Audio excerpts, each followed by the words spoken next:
अरिहन्ताणम्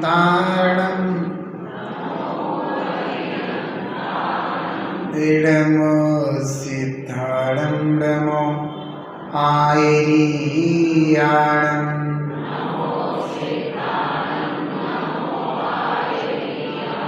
नमो उवज्झायाणम् नमो लोहे सवसाऊणम्।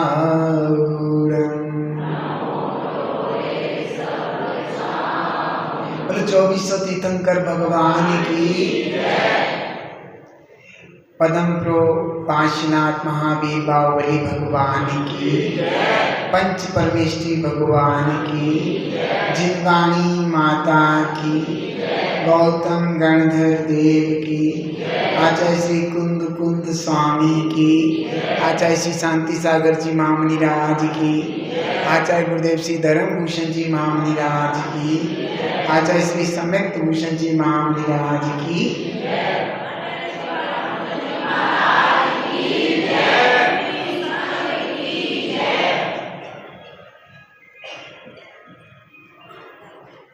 भव्य आत्मन अपने अपने मोबाइल को बिल्कुल शांति प्रदान कराएं। जिनके भी मोबाइल खुले हुए हैं वे अपने मोबाइलों को एरोप्लेन में घुमा दें, जिससे कि उनको शांति मिल जाएगी। ठीक है, आवाज़ बिल्कुल नहीं होनी चाहिए। हमें मात्र अपने विषय पर ध्यान देना चाहिए, क्योंकि हमारा ये विषय कितने कम टाइम के लिए होता है। आज भी लगभग 2:45 बज चुके हैं और तो चलते हैं, इन बातों को भी विराम दें और सीधे अपने विषय की ओर चलते हैं। देखिए भव्य आत्मन, आप लोग यहाँ पर जो आए हैं, आने के अलग अलग अभिप्राय हो सकते हैं, अलग अलग भाव और भावना और परिणाम हो सकते हैं। किसी के परिणाम कुछ डाउन हो सकते हैं, किसी के बहुत ऊपर लेवल के हो सकते हैं, किसी के मध्यम वर्ग के भी परिणाम हो सकते हैं। अलग अलग लोगों की अलग अलग भावनाएं भी हो सकती हैं, लेकिन यहाँ आने का मूल अभिप्राय तो अपने आत्म कल्याण का ही होना चाहिए। इसके अलावा और कुछ नहीं होना चाहिए, क्योंकि आत्म कल्याण जरूरी है और बाकी सब मजबूरी है। क्योंकि इस दुखम पंचम काल से जो हमने जन्म लिया है, लेकिन फिर भी हमें देव साहब गुरु मिल गए, उत्तम कुल मिल गया, सब कुछ साधन मिल गए। अब इससे बढ़िया मौका और कुछ हो नहीं सकता हमारे लिए। अगर ये मौका हम चूक गए तो समझिए सब हमारा बेकार चला जाएगा। तो चलते हैं हम अपने प्रकरण की ओर। हमारा जो लक्ष्य था वो था रत्नत्रय। हम रत्नत्रय के बारे में, और वो भी सम्यक रत्नत्रय। कौन सा?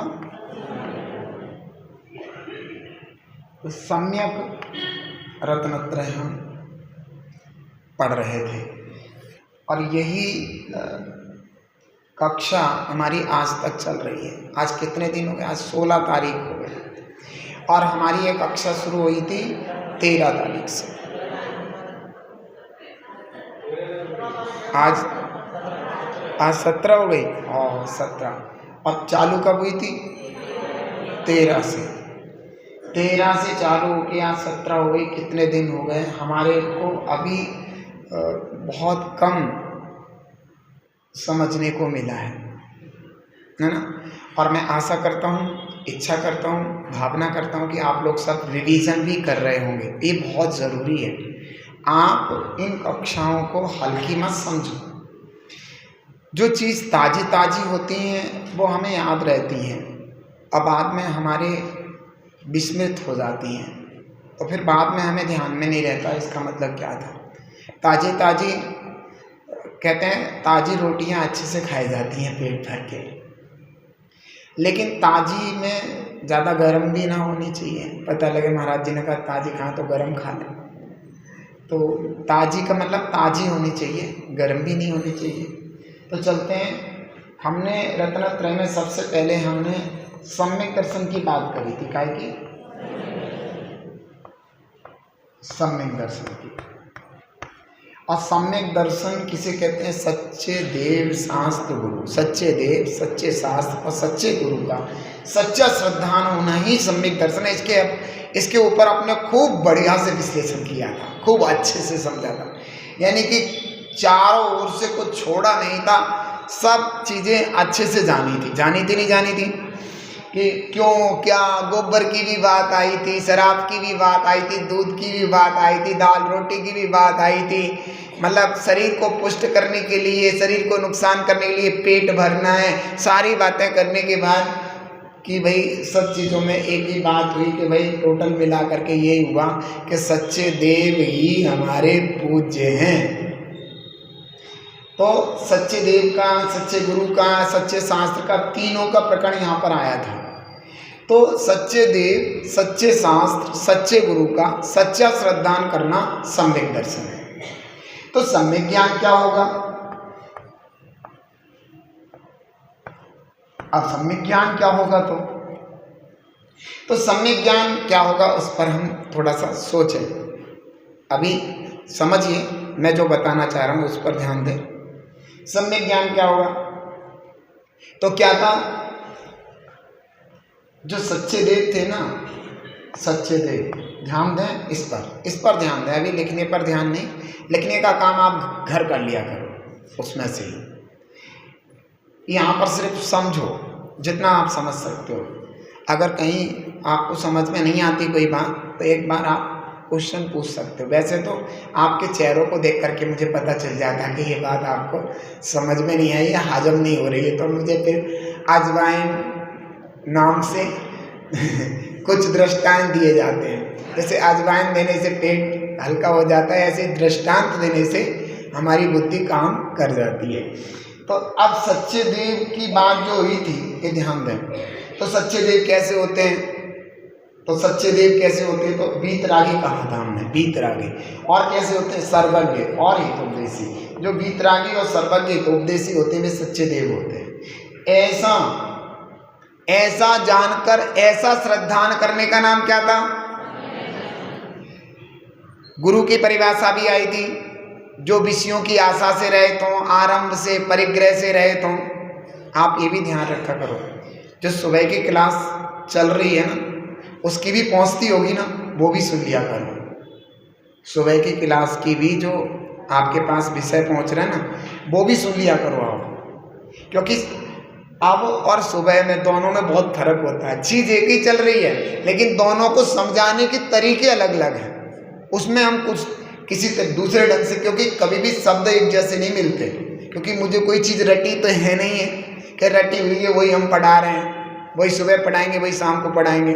वो जिस समय जैसे दिमाग में आता है चीज़ वही बताएंगे सच्चे देव की। लेकिन सच्चे देव को हमने किस तरीके से सुबह समझाया और किस तरीके से दोपहर को समझाया। तो दोपहर वालों को सुबह की, सुबह वालों को दोपहर की क्लास भी अटेंड कर लेना चाहिए। ठीक है, सुविधा में, सुविधा समझते हो आपके जब पास जो पहुंच रही है उस सुविधा में, क्योंकि वो सुविधा है उसका लाभ लीजिए।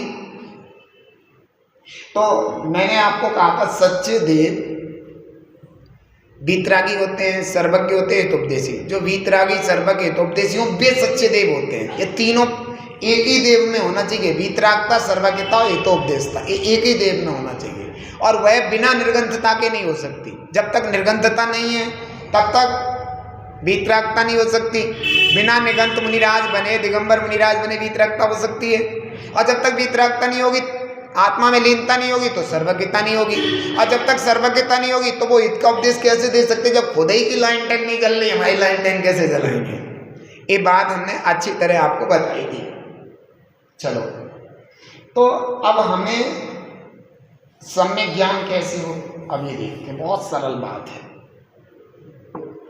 तो हमने गुरु की देव की पहचान में तो वीतराग, सर्वज्ञ, हितोपदेशी बताई। गुरु की पहचान में बताई थी जो विषयों की इच्छाओं से रहित, आरंभ परिग्रह से रहित हों। कोई आरंभ माने हिंसा, किसी प्रकार की हिंसा ना करते हो, और सर्व प्रकार के 24 परिग्रह से रहित हों। आरंभ जानते हो? अरे घर में चूल्हा, चक्की, ओखली, बर्तन, भांडे, ये सब आरंभ होता है। 4 प्रकार की हिंसा होती है।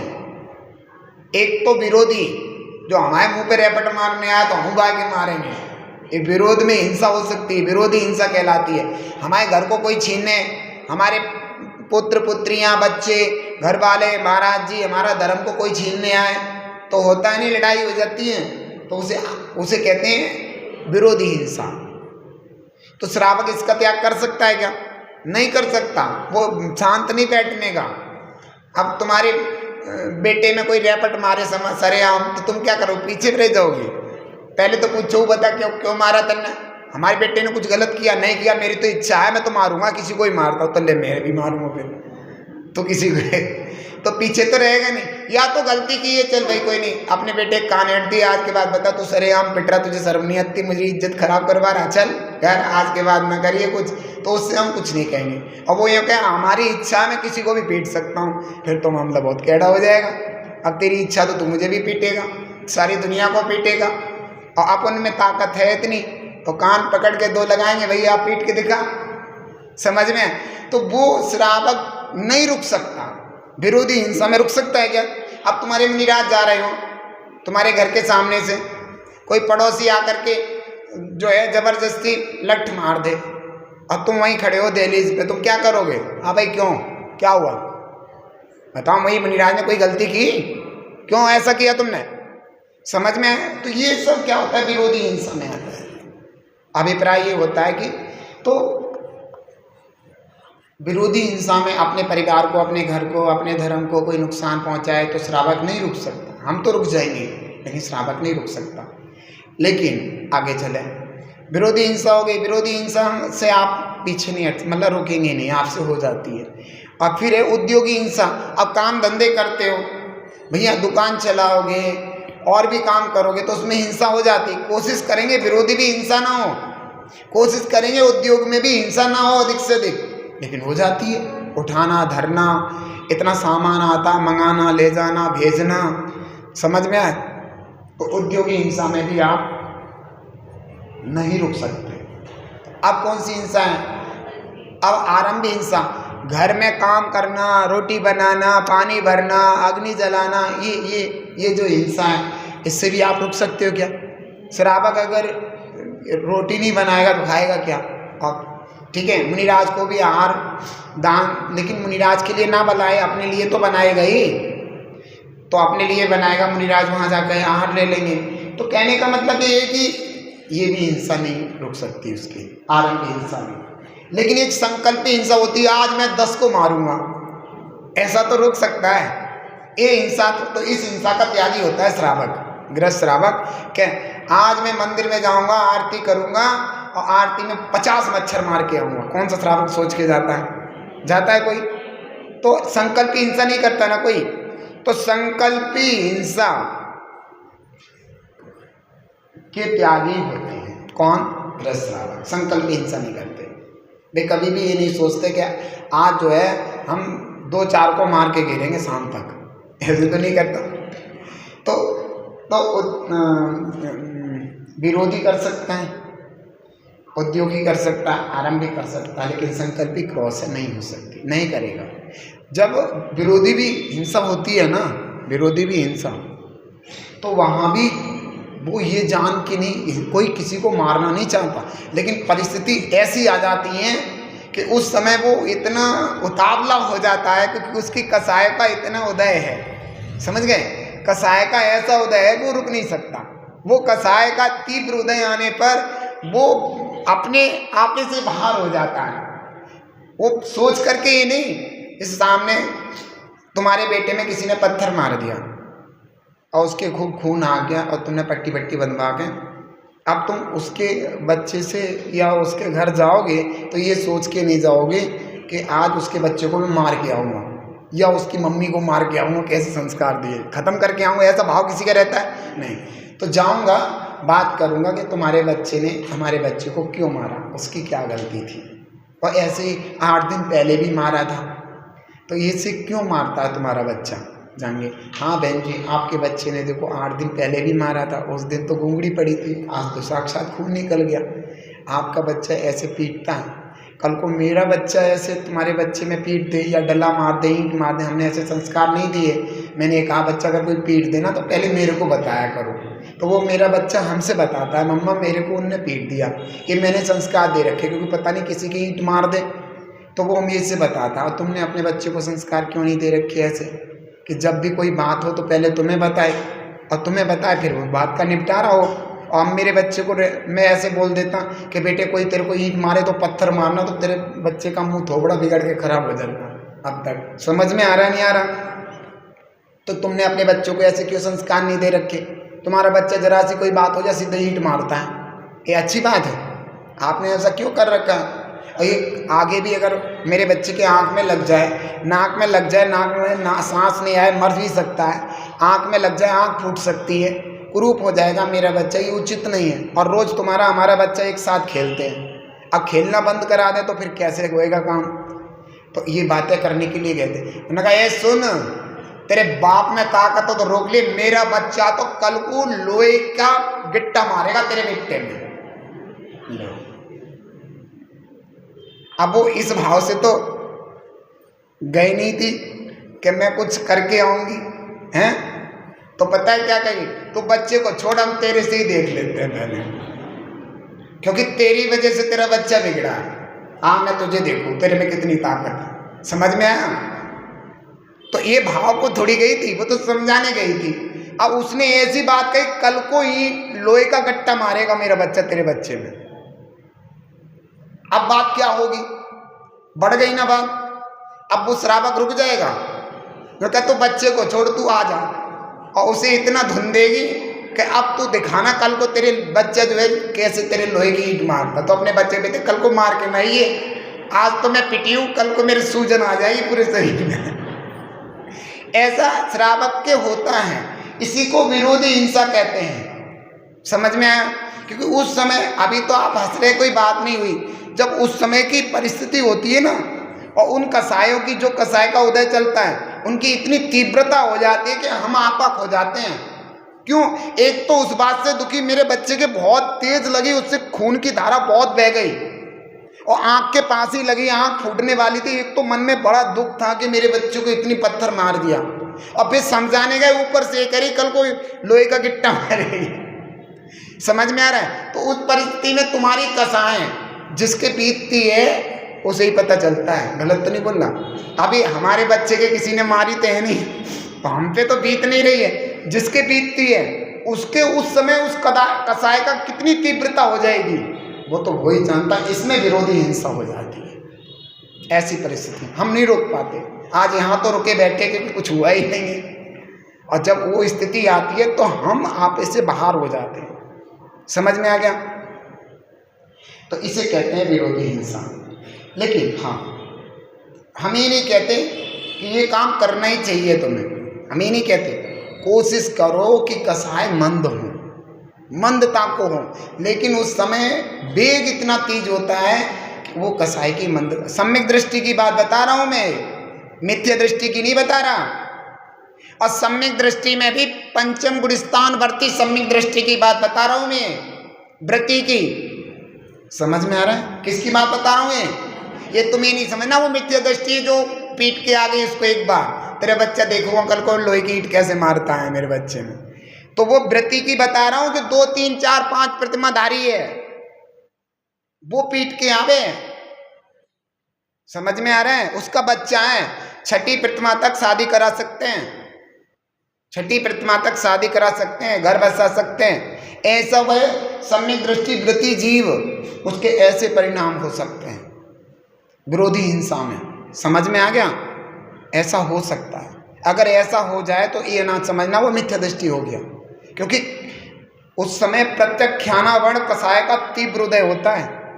समझ में आ गया? और तीव्र उदय में ये ऐसे करके आ सके, पीट के आ सकती उसको अपने बच्चे के लिए। नहीं आई समझ में? वो तो उस समय की परिस्थितियां बताती हैं, स्थितियां बताती हैं क्या स्थिति चल रही है उस समय। ये तो छोड़ दो, ये तो पंचम गुणस्थान वर्ती है। दिगंबर मुनिराज 6ठे गुणस्थान वर्ती दिगंबर मुनिराज की बात कर रहा हूं मैं, 6ठे गुणस्थान वर्ती दिगंबर मुनिराज। उनकी बात कर रहा हूँ, सुनिए। इतनी तीव्र गुस्सा आ सकती है, इतनी तीव्र गुस्सा आ सकती है कि बाएं कंधे से अशुभ तेजस पुतला निकले और पूरी नगरी को जला करके नष्ट कर दे। ये छठे गुलिस्तान मुनिराज की इतनी गुस्सा हो सकती है, लेकिन कितनी देर के लिए? अंतर्मुहूर्त के लिए, थोड़े समय के लिए। पानी की रेखा के समय आई और गई। इतनी तीव्र गुस्सा आ सकती है। ये संजुलन कसाय का ऐसा उदय क्रोध का हो सकता है। तुम तो वृत्ति की बात कर रहे हो, श्रावक की। ये और भी छठे गुलिस्तान में ही रहेंगे, क्योंकि वो पुतला छठे गुलिस्तान में ही निकलता है। कब निकलता है? अगर छठे गुलिस्तान में मुनिराज नहीं होंगे तो पुतला निकलेगा ही नहीं, ना 7वें में निकलेगा ना 5वें में निकलेगा, छठे गुलिस्तान वर्ती मुनिराज के ही निकलेगा और संजुलन क्रोध का तीव्र उदय होगा। बताओ, अब उस समय उनको इतनी गुस्सा आई, उस समय भी वे मुनिराज पूज्य हैं। अब बताओ, जिनके अशुभ तेजस पुतला निकल रहा है ना, उस समय भी पूज्य हैं। 3 कम 9 करोड़ मुनिराज में उनका नाम है। नहीं आई समझ में? छठे गुलिस्तान से 14वें गुलिस्तान तक के मुनिराज को 3 कम 9 करोड़ मुनिराज कहते हैं। कौन कौन से गुलिस्तान के कहते हैं? छठे गुलिस्तान से लेकर 14वें गुलिस्तान तक के मुनिराज को 3 कम 9 करोड़ मुनिराज में गिनती होती है। इतने तीव्र क्रोध आने पर संजुलन का, उनके कितना तीव्र क्रोध होगा पता है? जब द्वारिका जली थी ना द्वीपान मुनिराज के निमित्त से, तो वे छठे 7वें गुलिस्तान वर्ती मुनिराज थे, छठे 7वें में झूला झूल रहे थे। बिल्कुल। अब देखिए आप, जब वे थे, वे ध्यानस्थ थे, द्वारिका नगरी के राजकुमारों ने भ्रमवश उनको देख लिया, उनको पीटा, मारा, कूटा, ईंट मारी, जमीन पे गिर दिया, लातें मारी, घुस्सा मारा। वे समता भाव में रहे, छठे 7वें में झूलते रहे। समझ में आ गया? बार बार अपने उपयोग को चेंज करते, लेकिन मुंह में मारा, खून निकल आया, नाक फोड़ दी, आंखें बाहर निकाल दी। समझ गए? बहुत बुरा हाल कर दिया उनका, टांग तोड़ दी, हाथ तोड़ दिए, सब उनका बहुत बुरा हाल कर दिया उन मुनिराज का। समझ में आ गया? फिर भी वे समता भाव धारण करें, नहीं नहीं मेरा स्वभाव नहीं है, मेरा स्वभाव ज्ञाता दृष्टा है। यही बार बार 7वें में जाए, फिर छठे में आए। एकदम इतनी तीव्रता आई छठे गुलिस्तान संजुलन कसाई की, क्रोध की। समझ में आ गया? तब भी वे भावलिंगी मुनिराज थे। क्रोध भड़क गया है, पहले क्रोध भड़केगा तब पुतला निकलेगा। समझ में आया? क्रोध भड़क गया, और इतना क्रोध भड़क गया, आंखें लाल हो गई, आंखें निकल के ऐसे हो गई, आंखें ही जला देंगी सबको। लाल चेहरा हो गया उनका, क्रोध में तमतमा गए। अभी कौन से गुलिस्तान में? छठे गुलिस्तान। भावलिंगी संत हैं। कौन से हैं? आप बताओ। आप हम तुम पे जरा कुछ कह दें तो कहते हैं महाराज जी क्या कहते हैं, बहुत गुस्सा करते हैं महाराज। करते हैं ना, कहते हो ना? बताओ महाराज जी इतनी गुस्सा करते हैं, महाराज ने ऐसे बोल दिया, महाराज ने भगा दिया, चले यहाँ से, बात चल, कहते हैं जरा जरा सी बात पर। और वो क्या, वहाँ क्या हो रहा है, कितना क्रोध आ रहा है, और एकदम उसी क्रोध में, संजुलन तीव्र क्रोध में, एकदम बाएं कंधे से अशुभ तेजस निकलता, बिल्ली के आकार का, 12 योजन का। 12 योजन पता है? एक योजन में 4 कोस होते हैं, और एक कोस में लगभग कम से कम 3 किलोमीटर होते हैं। कितना हो गया? 3 चौको 12, और 12 का गुणा 12 में करें तो नहीं, ऐसे नहीं होगा। एक योजन में 4 कोस होते हैं, और एक कोस में 3 किलोमीटर, तो 3 चौको 12 किलोमीटर तो एक कोस में, एक योजन में हो गए। और 12 चौको 48 किलोमीटर का, कितना? 48 किलोमीटर का बिल्ली के आकार का भभकता हुआ, अग्नि से भभकता हुआ सिंदूरी कलर का वह पुतला निकलता है, और वो पूरे नगर में जाता है, और नगर को क्या कर देता है? भस्म कर देता, जला के खाक कर देता है। अब बताओ, वो पुतला जब तक निकला था तब तक भी भावलिंगी मुनिराज ही थे। छठे गुणस्थान वर्ती मुनिराज थे, क्योंकि 5वें में पुतला निकल सकता है क्या? 7वें में निकल सकता है? नहीं निकल सकता।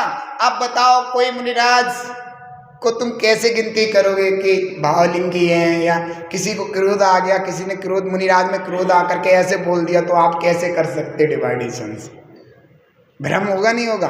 तो मैं वही कह रहा हूं। तो जब मुनिराज को इतना आ सकता है तो वो व्रती श्रावक को क्यों नहीं आ सकता?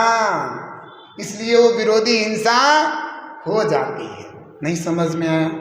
आया नहीं आया? अब तो आ गया। अब तुम्हें दिक्कत नहीं होगी कि भरत ने बाहुबली पर क्यों चक्र चला दिया। भरत चक्रवर्ती ने बाहुबली पर चक्र क्यों चला दिया? जब मुनिराज छठे गुणस्थान वर्ती के साथ ही हो सकता है, तो भरत चक्रवर्ती ज्यादा से ज्यादा 4थे में होंगे, अधिक से अधिक 5वें में होंगे। व्रती है तो 5वें में, आप व्रती थे तो 4थे में होंगे, तो उनको क्यों नहीं आ सकता? विरोधी हिंसा में हो सकते हैं। तो ये सब चीजें हमें समझनी पड़ेंगी। हम क्या है? अज्ञानी हैं, ना शास्त्र पढ़े ना समझे, ऐसे चल देते मुंह उठा के। तो हमें सब चीजों का ज्ञान होना चाहिए। ज्ञान होगा तो समझदारी होगी। जैसे मुनिराज ने कहा कि आप सब लोग कल को ये चैप्टर याद करके आना। आपसे कहा, आप आके बैठ गए। हमने पूछा, आप बता नहीं पाए। हमने कहा क्यों? आपने चैप्टर याद किया? नहीं। कहाँ गए थे? घर पे ही थे। क्या कर रहे थे? नींद आ गई थी, सो गए थे। तेरा दिमाग खराब है? हैं? तेरी अकल नहीं है क्या बिल्कुल भी? हैं? यहाँ बैठने आवे? महाराज बहुत क्रोध करते हैं। समझ में आया नहीं आया? तो ये ऐसा कह सकते हैं ना, संजुलन कसाई की क्रोध की तीव्रता आ सकती है ना? नहीं आ सकती क्या? आ सकते। लेकिन हम ये ना माने कि वे मुनित्व से गिर गए। समझ में आ गया? तो ये बातें हमें समझनी चाहिए सब। तो बात चल रही थी खैर सम्यक ज्ञान की, और मुनिराज की बात चल रही थी कि सच्चे गुरु क्या होते हैं। तो 5 इंद्रियों के विषयों से रहित होते हैं। आरंभ घर गृहस्थी के काम से जो हिंसा होती है उससे रहित होते हैं, यानी कि हिंसा के बिल्कुल ही त्यागी। तो आरंभ हिंसा कहाँ से होगी? उनके परिग्रह से बिल्कुल रहित होते हैं। और शायद किससे होते हैं? ज्ञान, यानी कि या तो स्वयं स्वाध्याय कर रहे होंगे या दूसरे को उपदेश दे रहे होंगे। ध्यान, या तो आत्मा का चिंतन खुद कर रहे होंगे या दूसरे को करा रहे होंगे। और तपोरक्ता और तप, जो 12 प्रकार के तप हैं उसमें लीन होंगे। तो ये ऐसे होते हैं हमारे मुनिराज। तो ये ऐसे गुरु का ऐसा श्रद्धान करने का नाम क्या है? गुरु का सच्चा श्रद्धा। समझ में आ गया? आप चलते हैं जिनवाणी माँ का। हमने बताया जो जिनेंद्र भगवान की वाणी है, उपदेश है, वो जिनवाणी माँ है। तो और भी 2-4 चीजें हमने बताई थी। उस जिनवाणी माँ का जैसा का तैसा श्रद्धान करने का नाम क्या है? सच्चे सास का श्रद्धान करना। तो सच्चे देव सागुरु का श्रद्धान हो गया। अब श्रद्धान होने के बाद ऐसा ही जानना, जैसा श्रद्धान किया है ना, ऐसा ही जानना कि यही सच्चे देव हैं, यही सच्चे गुरु हैं और यही सच्चे शास्त्र हैं। इसमें तो कोई दिक्कत नहीं हुई। कितना सरल हो गया, क्योंकि जान करके तो श्रद्धान किया था। पहले जाना था, श्रद्धान किया, और सम्यक दर्शन हो गया तो ज्ञान भी सम्यक ज्ञान हो गया। सम्यक दर्शन से पहले जब जाना था तो वो सम्यक ज्ञान नहीं था, क्योंकि सम्यक दर्शन की मोहर लगे बिना सम्यक ज्ञान नहीं होता। तो पहले तो हमने जाना, और जाना वैसे ही श्रद्धान किया तो सम्यक दर्शन हो गया। और सम्यक दर्शन के बाद जो जाना है, जितना भी ज्ञान है वो क्या हो जाएगा? सम्यक ज्ञान हो जाएगा। तो ऐसा ही जानना, ऐसे ही देव होते हैं, ऐसे देव नहीं होते। ऐसा ही जानना, ऐसे ही गुरु होते हैं, ऐसे गुरु नहीं होते। ऐसा ही जानना, ऐसे ही शास्त्र होते हैं, ऐसे नहीं होते। ऐसे कैसे नहीं होते? ऐसे कैसे नहीं होते? कुदेव, कुगुरु, कुशास्त्र, ठीक है। वैसे कुगुरु, कुदेव, कुशास्त्र जैसे हमारे सच्चे देव सागुरु नहीं होते, समझे? उनके प्रति हमें श्रद्धान नहीं करना है। समझ में आ गया? तो जे सच्चे देव सागुरु का जैसा श्रद्धान है वैसा ही जानना होना चाहिए। तो सम्यक ज्ञान हो गया, इसको लिखने की जरूरत ही नहीं, कितना सरल हो गया। अब सम्यक चारित्र की बात चलेगी। अब सम्यक चारित्र की बात भी मैंने आपको काफ़ी हद तक बता दी थी, फिर भी हम बता देते हैं। सम्यक चारित्र की अगर नॉर्मल बात करें सम्यक चारित्र की, तो जिनेंद्र भगवान ने जो मुनिराजों के लिए, जो श्रावकों के लिए आचरण बताए वो सब सम्यक चारित्र है। अब देशव्रत और महाव्रत समझ में आए। सम्यक चारित्र के कितने वेद हैं? 2, देशव्रत और महाव्रत। देशव्रत श्रावक पालन करते हैं, महाव्रत मुनिराज पालन करते हैं। हो गया, सम्यक चारित्र के 2 वेद हो गए। आज सम्यक चारित्र के बारे में सुबह बहुत अच्छे से बताया मैंने, बहुत अच्छे से खोला है। देश चारित्र और सर्व चारित्र ये बहुत अच्छे से खोला है। खैर मैं अब भी खोल सकता हूँ, मैं आपको बता सकता हूँ। जैसे मान लीजिए, जैसे आपको थोड़े रूप में, जैसे पहली प्रतिमा से लेकर के 11 प्रतिमा तक एक देश सम्यक चारित्र होता है। और जो मुनिराज पालन करते हैं ना 28 मूल गुणों का, वो सर्वदेश सम्यक चारित्र होता है। 28 मूल गुणों का सम्यक चारित्र के 2 वेद हो गए। ये व्यवहार सम्यक चारित्र हो गया। और निश्चय सम्यक चारित्र क्या है? आत्मा में लीन हो जाना। तो श्रावक तो आत्मा में लीन हो नहीं सकता है, मुनिराज ही हो सकते हैं शुद्धोपयोग में जा करके, नहीं सॉरी कटो, मुनिराज ही हो सकते हैं। समझ में आ गया? सम्यक तो आत्मा में लीन होना क्या हो गया? निश्चय सम्यक चारित्र। और 28 मूल गुणों का पालन करना व्यवहार सम्यक चारित्र। समझ में आ गया? इसके श्रावक के तो व्यवहार ही सम्यक चारित्र होता है, लेकिन मुनिराज के निश्चय सम्यक चारित्र भी हो सकता है, व्यवहार भी हो सकता है। क्योंकि व्यवहार चारित्र से ही निश्चय सम्यक चारित्र में पहुँचते हैं। तो पहले वो अपनी त्याग तप, जैसे बाहुबली थे, मैं आपको बताता हूँ बाहुबली भगवान के बारे में उदाहरण देते हैं। बाहुबली भगवान थे, उन्होंने व्यवहार सम्यक चारित्र धारण किया और प्रतिदिन आत्म आराधना करते थे, आत्मचिंतन। वे जल्दी से भगवान बनना चाहते थे। कितने दिन तक किया? कितने? 1 वर्ष तक। 1 वर्ष तक खड़े होकर, पता है कितनी गहराई से ध्यान करते थे आत्मा का। सर्प की वाणी बन गई, सर्प लिपट गए पूरे शरीर में, बिच्छू चढ़ गए, बेलों ने उनके शरीर को पूरा जकड़ लिया। अब बिल्कुल ध्यानस्थ, उन्हें भगवान बनना था, उन्हें किसी से मतलब नहीं था, न आर को न नियार को, कहीं नहीं गए। नियार तो उनको होना ही नहीं था, क्योंकि महापुरुष थे, कामदेव थे, समझ गए?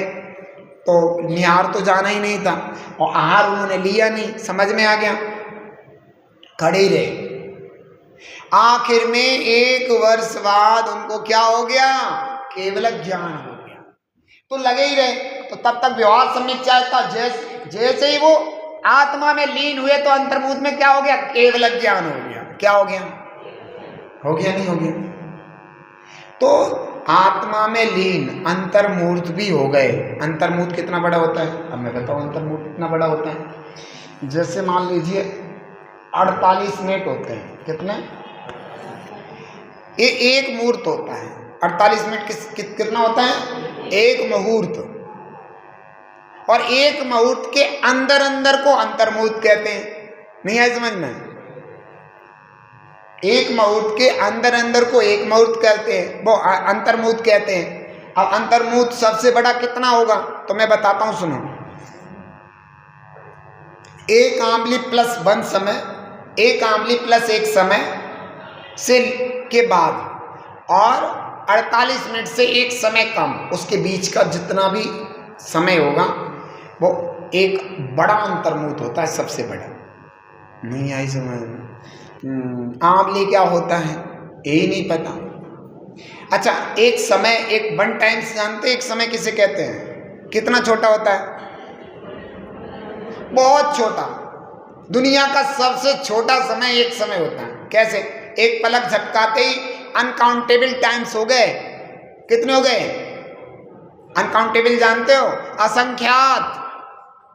पलक झपकते ही कितने समय हो गए? असंख्यात समय हो गए। एक पलक झपकाने में कितने समय हो गए?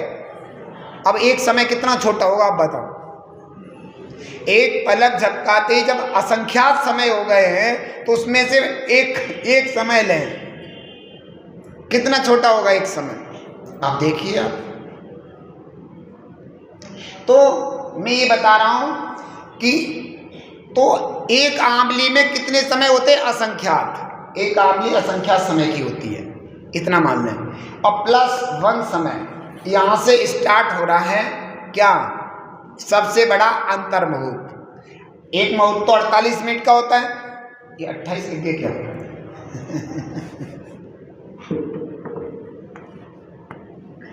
कोई बात नहीं, अभिप्राय बोल तो 48 रहे ना। आज बात सुबह अभिप्राय की चल रही थी। अभिप्राय से भी तो सीधे से लिखा कुछ भी हो, लेकिन ये गलत लिखा, लेकिन ज्ञानी समझदार लोगों को समझना आना चाहिए। वो 28 ना देखें, क्या देखते? 48 ही देखते, कि वो बोला 48 जा रहा है। तो 48 मिनट का एक क्या हुआ? एक मुहूर्त। अब 48 मिनट के अंदर जा रहे हैं। 48 मिनट में हमने एक आंवली, असंख्यात समय की एक आंवली होती है, एक आंवली +1 समय को हटा दिया, कम कर दिया, और ऊपर 48 मिनट पूरे होने से एक समय कम कर दिया, -1। अब उसके और इसके बीच का सबसे बड़ा अंतर्मुहूर्त हो गया, इतना बड़ा। समझ में आ गया? अब इसके अंदर बहुत सारे अंतर्मुहूर्त हैं। अब इसके बीच में भी तो अंतर्मुहूर्त है, सारे बहुत सारे अंतर्मुहूर्त है, लेकिन सबसे बड़ा अंतर्मुहूर्त इतना बड़ा है। सबसे बड़ा मुहूर्त ये हो गया और अंतर्मुहूर्त ये हो गया। और अंतर्मुहूर्त के अंदर कितने अंतर्मुहूर्त हैं? बहुत सारे अंतर्मुहूर्त हैं। समझ में आ गया? अब वो कितना बड़ा अंतर्मुहूर्त होगा जो आत्मा में लीनता होगी? तो कहते 12वें गुणस्थान का जितना समय होगा उतना बड़ा अंतर्मुहूर्त। समझ में आ गया? क्योंकि 12वें गुणस्थान में ही तो कहते हैं अंतर्मुहूर्त का ध्यान लगे। तो 10वें के बाद 12वें में पहुंचे, कसाय को 6 करके 10वें के अंत में, 10वें गुणस्थान के अंत में, गुणस्थान के फिर आ गया गुणस्थान। अब क्या कह रहे हो, चलो छोड़ो। मुनिराज शुद्ध उपयोग में कितने टाइम तक रहे? अंतर्मुहूर्त। क्योंकि गुणस्थान मैं सोच रहा हूँ ना पढ़ाने पड़े, और बार बार गुणस्थान आ जाता है। अब मैं सोच रहा हूँ गुणस्थान की क्लास थोड़ी कठिन है, और हर चीज में गुणस्थान, पंचम गुणस्थान में श्रावक होता है, चौथे गुणस्थान में अपरिस में दृष्टि होता है। अब तुम्हारा जी ललचा जाएगा, महाराज देख लो गुणस्थान कैसे होते, बता दो एक बार, हैं? बड़ी दिक्कत का काम है। लेकिन एक काम करेंगे, अभी ये तुम सीख लो, देख लेंगे गुणस्थान, एक दिन गुणस्थान चला देंगे, और क्या करेंगे? क्यों भाई? तो गुणस्थान वैसे मैंने पढ़ा है यहाँ पर, गुणस्थान का चैप्टर यहाँ पे पढ़ा है। यही जो पढ़ाया था ना चैप्टर, यही बुक में आ रहा है। अब जो गुणस्थान एक बुक बनाई जा रही है, जिसमें भैया बना रहे हैं, तो जो हमने यहाँ पे खतौली में जो चैप्टर पढ़ाया था ना पिछली बार गुणस्थान का, वही चैप्टर बुक में दे रहे हैं। वही वैसा का वैसा दे रहे हैं कि कैसे गुणस्थान थोड़ा सा उसमें मॉडिफाई किया है, बाकी बुक का वो चैप्टर आ रहा है। तो मैं आपके बता रहा था, तो अंतर्मुहूर्त मुनिराज आत्मा में लीन हो तो क्या हो जाएगा? केवल ज्ञान हो जाएगा। 12वें गुणस्थान, तो वो केवल ज्ञान हो जाएगा, ऐसा बोलते हैं। तो मैं आपको बता रहा था हमारे मुनिराज कैसे होते हैं, तो वो निश्चयचारित्र के बारे में बता रहा था। वो निश्चयचारित्र होता है, जो आत्मा में लीनता होती है ना, शुद्धोपयोग आत्मा में लवलीनता, उसे निश्चयचारित्र कहते हैं। और वो निश्चयचारित्र वीतराग अवस्था होती है। और वीतराग अवस्था किसके बिना नहीं हो सकती? मेरे क्या बात, आप तो बहुत समझदार हो गए।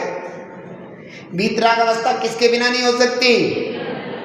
निर्ग्रंथता के बिना वीतरागता नहीं, और वीतरागता के बिना सर्वज्ञता नहीं, और सर्वज्ञता के बिना तो वो सच्चे देवती नहीं। समझ में आ गया? तो यही बात यहाँ लगानी है। तो जब भी निर्गंत मुनिराज अपने आत्मा में अंतर्मुख लीन हो जाएं तो क्या हो जाएगा? सर्वज्ञ हो जाएंगे, केवल ज्ञान हो जाएगा। उसी को निश्चय चारित्र कहते हैं। जब वे आत्मा में लीन होते हैं ना अंतर्मुख के लिए, उसी को कौन सा चारित्र कहते हैं? निश्चय चारित्र। और उससे पहले कौन सा चारित्र होता है? व्यवहार चारित्र। तो व्यवहार चारित्र कारण है और निश्चय चारित्र कार्य है। व्यवहार चारित्र साधन है और निश्चय चारित्र साध्य है। क्योंकि निश्चय चारित्र का कारण कौन बना? व्यवहार चारित्र। व्यवहार सम्यक दर्शन, व्यवहार सम्यक ज्ञान, व्यवहार सम्यक चारित्र, ये निश्चय चारित्र का कारण बना। समझ में आ गया? चलो, ये बात अपनी हो गई। तो आज हमने ये आपको बताया। हाँ, बात का चल रही थी, हाँ, सम्यक चारित्र की बात चल रही थी। तो सम्यक चारित्र की जब बात चल रही थी तो मैंने आपको बताया सम्यक चारित्र में एक तो श्रावक का, एक मुनिराज का। ठीक है? तो श्रावक देशव्रतों को धारण करे, इसको व्यवहार चारित्र हो सकता है, निश्चय नहीं हो सकता। ठीक है? और ये मुनिराज पूर्ण महाव्रतों को धारण करे, 28 मूल गुणों को धारण करे। 13 प्रकार का चारित्र कौन से हैं? 13 प्रकार का चारित्र, 5 महाव्रत, 5 समिति और 3 गुप्ती। ऐसे व्यवहार चारित्र को धारण करके मुनिराज आत्मा में लीन हो जाएंगे। तो आत्मा में लीन होने का नाम क्या है? निश्चय चारित्र। और जब तक आत्मा में लीन नहीं हुए तब तक व्यवहार चारित्र मुनिराज का कहा जाएगा। समझ में आ गया? तो आज हमने रत्नत्रय पूरा ही कर लिया। सम्यक दर्शन, सम्यक ज्ञान और सम्यक चारित्र। बताओ कितनी बड़ी बात की। ये हमने आज रत्नत्रय पूरा कर लिया। खुशी नहीं है? अरे क्या बात। खैर, ये बात हुई रत्नत्रय की, और इसके रिवीजन आज जरूर कर लेना। आज बहुत सारी बातें हमने अच्छी अच्छी बातें बताई हैं, और सुबह की क्लास का भी एक बार रिवीजन कर लेना। उसमें भी बहुत अच्छी चीज़ें सम्यक चारित्र के बारे में बताई हैं हमने, बहुत अच्छी चीज़ें हैं। तो इनको सबको रिवीजन कर लेना। तो महाराज जी, अब तो शिविर पूर्ण हो गया। आप बताओ क्या रहा? अरे सम्यक रत्नत्रय के विरोधी मिथ्या दर्शन, मिथ्या ज्ञान, मिथ्या चारित्र जो यहाँ पर भेजे में भर रहा है बिन जाने थे दोष गुणन को। गुण तो जान लिए, लेकिन दोष भी जानने हैं। क्यों भाई? जानने नहीं जानने? हाँ। और अभी तो हमें और भी चीज़ें जो देनी होंगी, जैसे सम्यक दृष्टि होता है। एक सम्यक दृष्टि जीव 25 दोषों से रहित होता है। उसको 7 तत्वों का यथार्थ सद्धान होता है, 6 द्रव्यों को। बहुत सारा चैप्टर है अभी। ये तो अभी ऊपर का बता दिया, जैसे रसगुल्ला हो खिला दिया हो। अभी तो बहुत सारी चीज़ें हैं। तो हम देखेंगे कल की क्लास में, कल की कक्षा में। अपने दिमाग से सोच करके कल हम तुम्हें मिथ्या दर्शन, मिथ्या ज्ञान, मिथ्या चारित्र को लेने से पहले हम क्या करेंगे, कैसे पढ़ाएंगे। एक क्लास से जहाँ पूरी की पूरी ज्यों की त्यों लेते रहो। पीछे जो अम्मा जी बैठी हैं हमारी, जिनकी ऐसे लोग भी बैठे होंगे जिनका कैचिंग पावर बहुत कम है, बिल्कुल चिंता ना करें, मेरा आशीर्वाद आपके साथ है। ये ध्यान रखें, आप प्रतिदिन आएँ, लेकिन मुझे ही देखें और सुने और इसको देखें। अब यहाँ उधर सरक जा, इधर सरक जा, आगे को हो जा, पीछे को हो जा, ये काम करोगे तो कुछ नहीं आने का समझ में। यहाँ पर आओ तो फिर महाराज जी के हो जाओ, बस गलत तो नहीं बोलना। यहाँ पर आकर के बस ये देखो महाराज जी क्या कह रहे हैं, कैसे कह रहे हैं, क्या समझा रहे हैं। यही उनके लिए जिनकी कैचिंग पावर कम है, वे इतना कर लें, गारंटी है उनको आएगा ही आएगा, हो नहीं सकता। आएगा कहाँ जाएगा? भाग के जाएगा कि चारों तरफ से दरवाजे बंद हैं। इसीलिए तो कराता हूं दरवाजे बंद, कि जो है चला ना जाए कहीं, कि भाई जब तक मैं पढ़ा रहा हूं तब तक दरवाजों से निकल के भाग ना जाए। इसीलिए तो पढ़ा रहा हूं, वो गेट बंद करवा रखे हैं। और कौन आदमी नहीं भाग जाए, जो मैं पढ़ा रहा हूं वो। इसलिए यहीं रहे हॉल में और तुम्हारे दिमाग में घुस जाए। समझ में आ गया?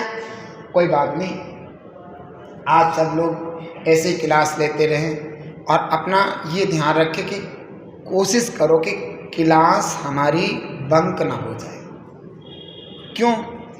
छोटी छोटी बातों पे कोई बात नहीं, आज घर में बुआ आ गई, आज नहीं जा रही क्लास में, आज नानी के नाक में जो है कीड़ी घुस गई, आज नहीं जा रही क्लास में, है ना। ऐसा नहीं करना है। घुस जान दे कीड़ी, नानी को वहीं ले चलेंगे, बैठी रही, निकलती रही अपने में बैठी रहती या बुआ को भी ले आओ यहाँ पे, चलो महाराज जी क्लास में चलो, सुन लो कुछ। अब फिर तुम्हारे लिए बहुत बढ़िया टिक्की बनाएंगे, टिक्की केले की, गोलगप्पे बनाएंगे, ऐसे उनको लोग दे दो, यहाँ आ जाएंगे बुआ, चलो भाई टिक्की खा लें थोड़ी देर के लिए, पानी से गुजर चला लेते हैं। क्यों भाई, समझ में? हे जिन वाणी भारती तो जपो दिन रहें, या वाणी के ज्ञान की